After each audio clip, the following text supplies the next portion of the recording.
জানেন এপিওএলের এই বর্তমান ক্রাইসিসের উপর ভিত্তি করে আমাদের সকল আইন শৃঙ্খলা রক্ষাকারী বাহিনী ডেপ্লয়েড আছে। বিজিবিকে স্পেশালি ডেপ্লয় করা হয়েছে ডেপোগুলোর সিকিউরিটি দেওয়ার জন্য। তো আমাদের রাজশাহী এলাকায় 3টি ডেপো আছে।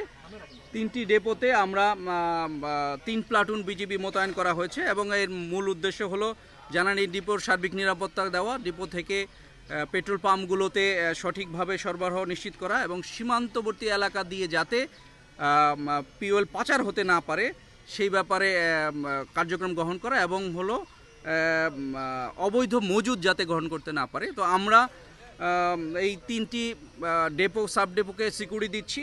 প্লাস হলো আমরা এই আমাদের আন্ডারে যে 12টি পেট্রোল পাম্প আছে রাজশাহীতে জেলায় 64টি পেট্রোল পাম্পের মধ্যে 12টি সীমান্তবর্তী, সেইটার ব্যাপারেও আমরা নজরদারি করছি। আর সোফার আমরা 192টি স্পেশাল পেট্রোল এবং তল্লাশি অভিযান পরিচালনা করেছি এবং 288টি চেকপোস্টের মাধ্যমে আমরা সর্বমোট 2500+ ভেহিকেল আমরা রেগুলার চেক করছি যাতে কোনো ধরনের অবৈধ পাচার হতে না পারে।